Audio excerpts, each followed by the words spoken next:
proposition? There's a proposition expressed by that sentence. It's raining outside. But what that sentence is talking about, right, is some state of affairs in the world, right, which is the rain outside my window or whatever, right?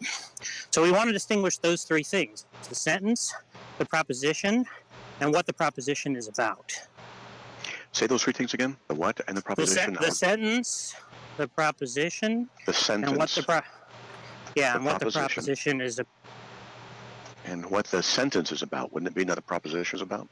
Well, the point is that we can say that if I say Jerry has red hair, right? There's a proposition that's expressed by that sentence, right? And that proposition is about somebody named Jerry. So let me get this straight. So you're saying then, we have a red apple, and so the red apple exists. That's a proposition, just the fact that it exists, not the statement about it, but just its existence? Well, if I say a red apple exists, that sentence expresses a proposition. Yes, I'm trying to understand what the proposition itself is. Well, it's what's held in common. That doesn't make any sense to me. Well, look, if I say il est un I understand the different rouge. language things, yeah. But, yeah, I mean, so what's that? You understand that there's something held in common. They're observations. Right, Sentences are observations, right? Yeah, so what I'm saying is that what's held in common, what I'm saying is that what's expressed in common by different translations of the same sentence is the same proposition. And the proposition, it has an essence, a nature, and unto us, right? Well, everything that exists has a nature. Are the propositions themselves eternal? Yeah, they're atemporal. So are they material or not material? Well, I don't see how they could be material. I'm sorry, what? I don't see how they could be material. Right? So you're talking Platonism, Platonic forms? Well, that's one ontological thesis about the nature of propositions, right? I'm simply saying that... I'm trying to understand it. An apple sitting there on a table is a proposition, but you said it was not material. The proposition is not material. So what you're doing, if I understand you correctly, is you're saying that the existence of the apple reflects an eternal proposition, which is not a sentiment, which is not an expression, but an actuality. But if it's not material, because materiality cannot exist forever, there's a logical problem there. It has to be kind of in a Platonic norm of what you're talking about in a propositional sense, which itself to me has other problems, if I understand what a proposition is in that sense. If it's not physical, then what is it? And yeah, well, what I'm saying is it's neither physical nor mental. Then right? What is it if it's not one of those things? Well, it's its own thing. Sui generis. Okay, what is it? Yeah, but the point is, well, I don't know how to help you any further, right? The point is that it seems tell me like what it is.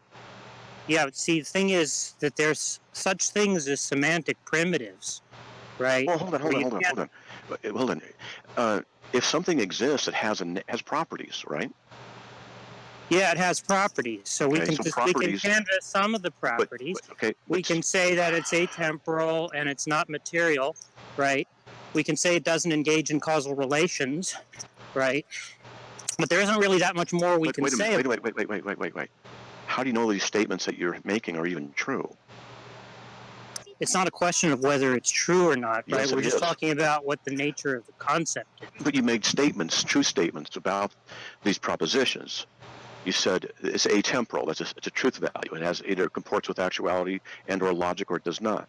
So you're describing something. You seem to have an understanding of its essence by describing its properties. But just a little bit ago, you said it's not physical, nor is it mental. And I asked you what it is. You said, and I think you avoided that part of the question. And then you go in and describe properties, describing its nature, as though you know what it is. I see an inconsistency there. I'm not seeing what the inconsistency is, right? We have a concept, and we're engaging in conceptual analysis, right, of what we could possibly mean by that concept, right? We don't seem to mean something that's physical, and we don't seem to mean something that's mental, right? So it must be some third thing. Then what is it? We can't say much more about it other than that it's a third thing. I said Dillahuntty Dodge. We have a specific fallacy for that. Dillahuntty Dodge. That's from years ago.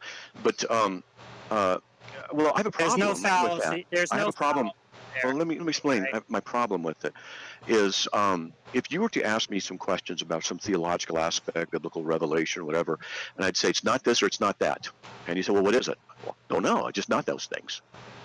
Well, Well, look, what is it? you affirm the existence of propositions. Hold on. Come on. I let you go through. Let him speak, man. Let me at least get my point out. I think it's fair. It is fair. But if I were to do that to you about revelation issues of Scripture, would you accept it from me to say, "Oh, I can't describe what it is. It's just there, but I don't know what it is," and that's how I have answers for you. I'm not referring to something that you don't already accept. Can I interject? No, I haven't accepted. Can I say one thing really quickly? I have not accepted or denied, affirmed or denied your idea of propositions. I'm only trying to understand it. That's all. I'm not saying I Can I say something, Matt, really quick? Sure. Yeah.